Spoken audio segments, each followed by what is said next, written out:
Hello, travelers. Welcome to it's kind of impromptu. I don't even know if you want to call this a prediction video or a reaction video or like a my picks video, but I've watched a lot of film this year and I've watched a good amount of television. Not all of it, but most of it. And granted, I can already tell some of these nominees are for movies that haven't even come out yet.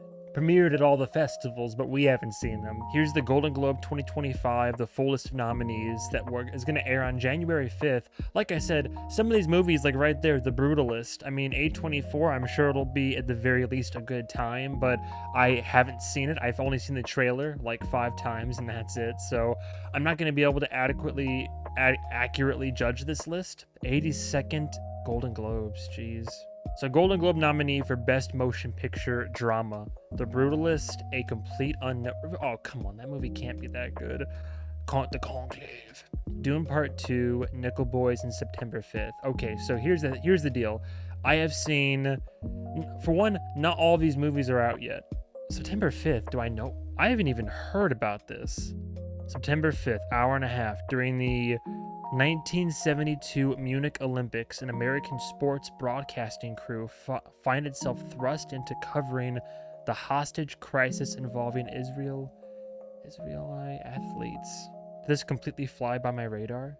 I've seen Conclave, I've seen Dune Part 2, and that's it. I can't watch the rest of them yet. So out of all of these, I've heard good things about The Brutalist, have not seen it yet. I've seen Conclave and Dune Part 2. It's going to sound very biased, but between those two films, for one, I saw Dune Part 2, 4 times in theaters? I saw it twice in IMAX, once in 4D, and I think a regular showing. But I've seen Dune Part 2 the most. I'm biased because Denis Villeneuve and my love for him and his works. But Conclave, I saw that one. That one was surprisingly good. Complete unknown. I'm going to watch it. I do like Timothée Chalamet, and props to him for being involved in 2 Best Motion Picture nominated Golden Globe films. We've already gotten a few, like, oh, how'd they get their start musical, like, not music, I shouldn't say musical films. We got the Amy Winehouse movie earlier this year, Back to Black. And then we got the Bob Marley One Love movie way early on this year. So what makes this one like so special? A complete unknown. Like, why is this one the one that got nominated? Conclave surprised me with how good it was. It's a very compelling, very well acted, sort of political drama about, Pope dying and then the election of a new pope. But out of all of these, I've seen the trailer for Nickel Boys like 10 times. I'm sure it's going to be a good one. Hadn't even heard about September 5th. And then I definitely 100% will watch The Brutalist as well. I can't accurately judge this, but between Conclave and out of this whole list from what I have seen, I would be forced to vote for Dune Part 2 just because of how much quality went into it. So there you go. Now this one I did see. This one is funny to me.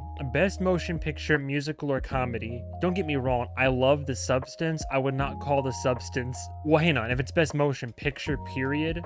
Musical. Well, I don't like why you're gonna have animation off to the side, right? But you're gonna have Best Motion Picture, have Best Musical, have Best Comedy, or at the very least have Best Musical / Comedy. I don't know. I've seen all of those films except for I have not seen Wicked yet, though I've heard great things. I do want to watch it. I'm sure it will be enjoyable.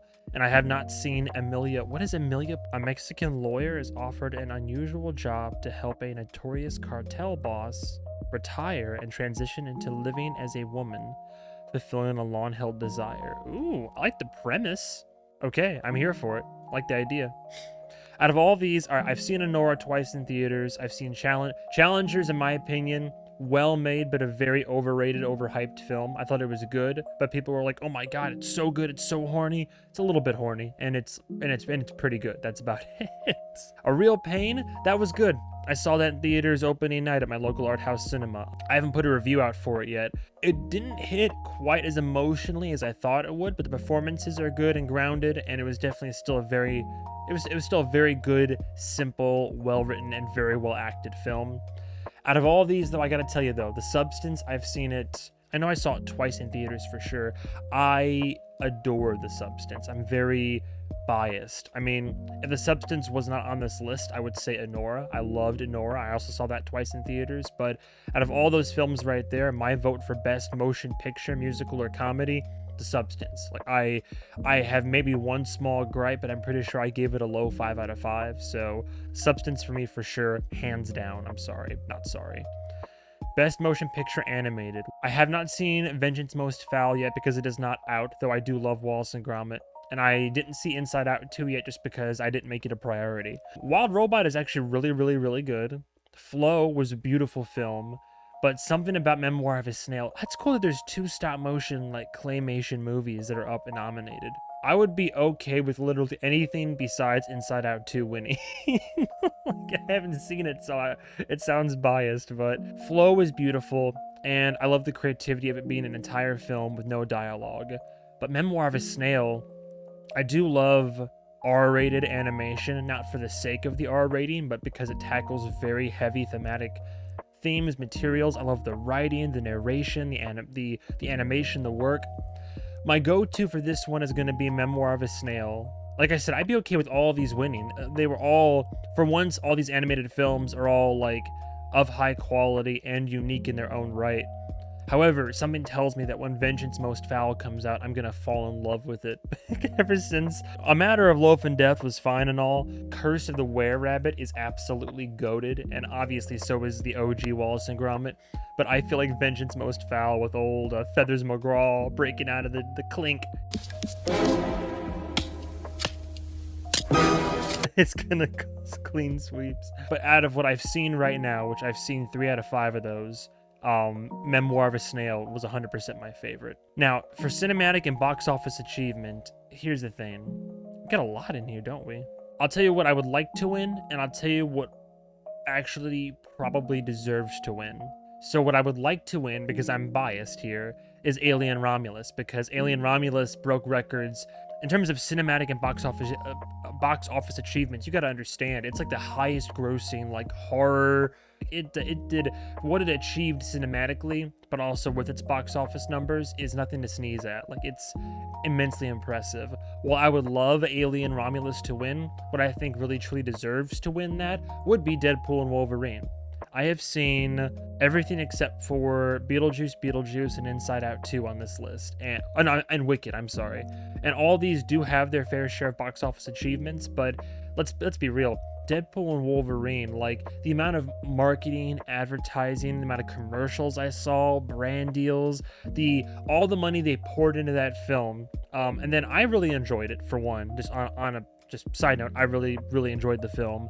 It is the highest grossing, unless I'm mistaken, it is the highest grossing rated R film, period. That is a box office achievement. As much as I, prefer and love Alien Romulus over Deadpool and Wolverine, cultural phenomenon, beloved characters, made and broke records, historical film. Bro, I don't think we've seen a turnout like that since Avengers Endgame. I'll be the first to bow down and say Deadpool and Wolverine probably should and will win that one. I don't know how Gladiator 2 is winning anything aside from that it's a sequel to a popular film, though I could see people making an excuse for the other films. Anyway, Best Motion Picture non-English language. Have I seen any of these? Surprisingly not. I've seen so many indie films this year and foreign films, but none of these. I can't accurately judge this one. I feel like Emilia Perez is probably gonna, this Academy, whatever, will lean towards that one because it's the only film on this list with another nomination, but I can't judge this because I haven't seen any of these. Best performance by an actress in a motion picture. Let's see. I haven't seen any of these. Okay, well, great. Now I see, this just goes to show you, I've seen over 200 movies in theaters this year, and I've seen even more on streaming. Still haven't seen these. I've seen the trailer for Baby Girl like 15, 20 times. Like, I've heard of all of these, but I haven't seen them. And I'm not going to vote on this one because I couldn't accurately do so. Best performance by an actor in a motion picture. Brutalist is not out yet. A Complete Unknown isn't out yet. I did just see Queer. I saw Sing Sing. I saw Conclave, and I wanted to see The Apprentice, but it had such a limited theatrical run. From the ones that I have seen, that's going to be a toughie. Between Queer, Sing Sing, and Conclave, man, all great performances, but I might have to go with Coleman Domingo and Sing Sing. That was a beautiful... That's toughy. My gut tells me to go with Coleman Domingo. I remember that cut to my core most out of all 3 of those films, but I would not be surprised or upset if Daniel Craig or Ralph Fiennes, is it Fiennes? Timothée, though, like, give it to him for Dune, sure, but like a complete, I can't, I'm gonna watch the movie. I can't judge till I've seen it, but I cannot imagine, I cannot imagine Timothée is transcendent, or what, Bob Dylan, right? Best performance by an actress in a motion picture, musical, or comedy. Ooh, I was about to say Demi Moore, hands down, The Substance, because I love The Substance, but dude, Mikey Madison in Anora, that might be a pick for me. Again, I can't completely judge. Have I even heard of Night Bitch? An artist who pauses her career to be a stay-at-home mom seeks a new chapter in her life and encounters just that when her nightly routine takes a surreal turn and her maternal instincts begin to manifest in canine form. I think I saw this trailer once. Not well rated. That's just Rotten Tomatoes. Zendaya challengers. Zendaya's a fine actor. No complaints, I guess. I've heard great things about Wicked, so I suppose Cynthia Erivo earned that. Again, I have not seen Emilia Perez, but with all these nominations, my interest is piqued. I have seen Anora, and I've seen Anora, Substance, and Challengers. And out of all of those, as much as I love The Substance, and I adore The Substance, and I love Demi Moore in that role, I'd almost be more so intrigued by, dude, Mikey Madison in Anora she's a force. I'd be here for it. Best performance by an actor in a motion picture, musical, or comedy. Okay, so we had actor in a motion picture drama, actress in a motion picture, musical, or comedy, actress in a motion picture drama. Now we have actress in a motion picture, musical, or a comedy. Again, to call The Substance a comedy, though, is funny to me. It's like a horror comedy, like a dark comedy. Okay, now actor in a motion picture, musical, or comedy. Ooh, okay. Jesse Eisen. Now, this one I've seen all except for Hitman and Saturday Night. Saturday Night just didn't intrigue me that much. Like, the trailers, I get the premise, so I can't accurately judge it. Hitman seemed like a kind of a throwaway, like, comedy, possibly rom-com, I thought, but maybe I'm wrong. I mean, I don't mind Glenn Powell.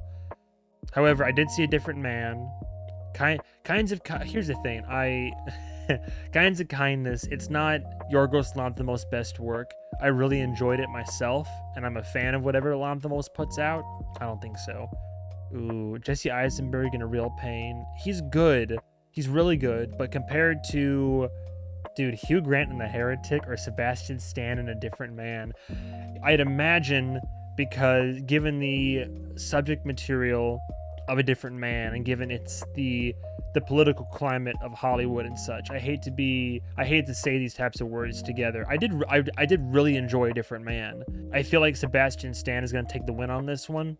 But for me, for one, it's a rare occasion to see a horror film of any kind. Again, why I'm excited that Substance is getting all the awards that it is. Heretic is a straight-up survival horror film, and to see a nomination for a Golden Globe in that one, I do think Hugh Grant in Heretic, dude, he's really, they're all really good in that movie, but Hugh Grant especially, dude, Hugh Grant in The Heretic.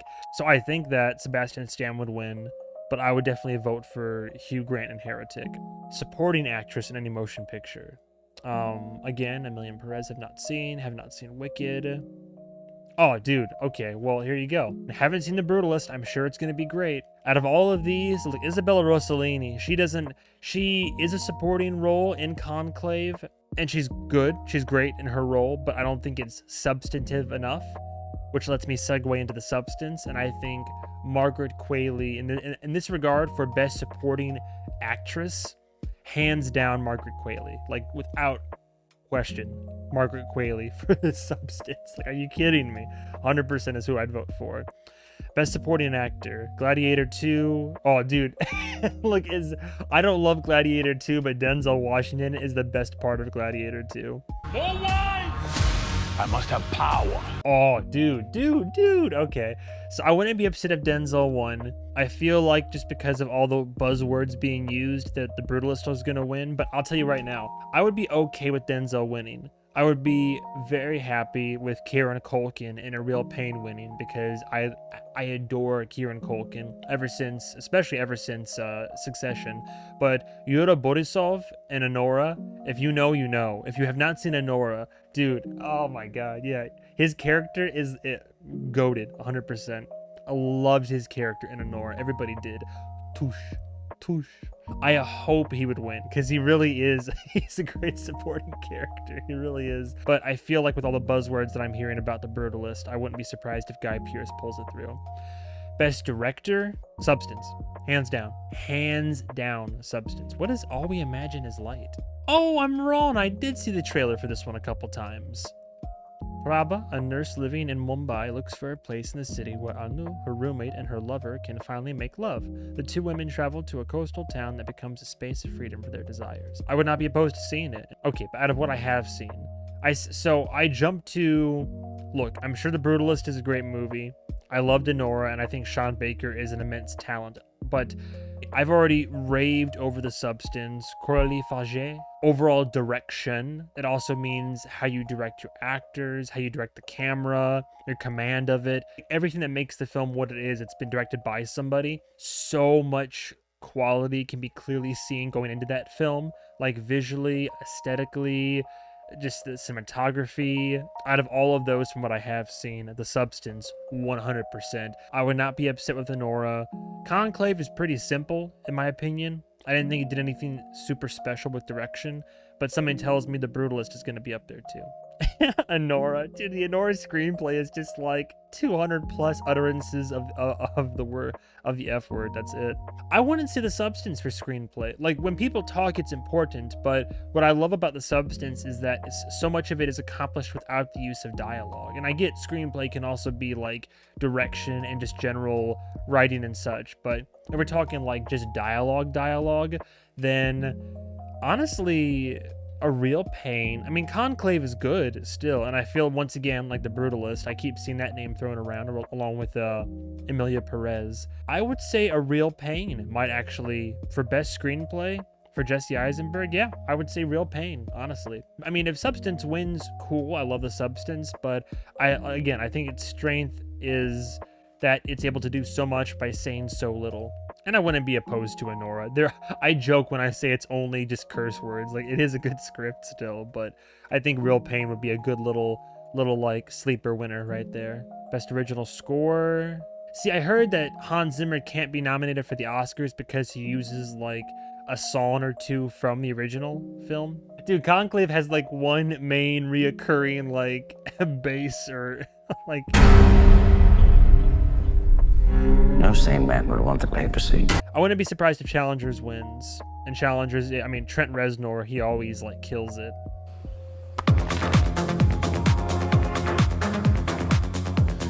Wild Robot's good and all. I would honestly, out of these, from what I've seen, I would vote for Dune Part 2. But again, it's Hans Zimmer, and Hans Zimmer is a absolute maestro. I would not be surprised if Challengers wins it. But again, haven't seen Brutalist, haven't seen Emilia Perez. Again, I have not seen all of these, but something tells me that I feel like I can't vote on that one. Best television series, I have not seen... Wait, what? Squid Game? Huh? Are you talking about like season one, like the one that came out years ago? Do they mean that really like shitty real life one? I don't know. So funny enough, I haven't seen any of those. I've heard phenomenal things about Shogun. I've heard very good things about Slow Horses, and I've heard very good things about Mr. and Mrs. Smith. My guess is that based on its history, Shogun's gonna win, but I can't vote on any of these accurately either. Best television series, musical, or comedy. Something tells me, although I believe it's its weakest season so far, something tells me The Bear's gonna win. But I wouldn't be surprised if something else won. Best limited series, I heard good things about Baby Reindeer. Now we're getting into the... Oh, dude, I did see The Penguin. Penguin was very good. I wanted to watch Ripley, and one of these days I'm going to binge and get through all of True Detective. Hard to say, but out of all of these, something tells me that I haven't even heard about Disclaimer. I don't know. I don't feel like I can vote for that. Best performance by an actress in a television series. Literally haven't seen any of them. That's funny. damn it. See, now of all the stuff that I've watched, now I feel like I'm not qualified to speak on any of this. Well, we started off strong, ended off with me pitter-pattering out. I feel like I'll have more to say about the Oscars. I do like how Golden Globes encompasses film and television, but this year, even though I did watch a good amount of TV, I focused more on movies this year. So in terms of like the more modern current TV series, there's a few heavy hitters that I'm caught up with and that I watched, but truth be told, like I said, I watched 200 plus movies this year. Even saying that though, somehow there's always still movies that I always end up missing out on. Like I watch literally hundreds, and I even going to an indie art house cinema, and after seeing all of those, it's like, oh, But did you see these 3 that we've nominated that are from Netflix? Or did you see this one that didn't even make it to a theater near you? Or did you see these that haven't even come out yet? Like, no, I haven't. In any case, that's all I got to say about the Golden Globes 2025 nominee list. Thank you guys so much for watching. Like I said, I mean, it was kind of just a fun little video where I just put in my votes for what I would prefer, some votes for what I think we're gonna win, like predictions and all that. But again, only in categories that I feel like I'm semi-qualified to speak on. So we'll see where we land. I'd be curious to compare and contrast which of my predictions or which of my preferences wins. Yeah, that's all I gotta say. I might do a video for I'll probably do one for the Oscars as well when we get closer to that. But anyway, thank you guys and gals so much for watching. Stay tuned for the next episode of whatever I make. Love you all. Have a good day. Have a good night. And goodbye, travelers.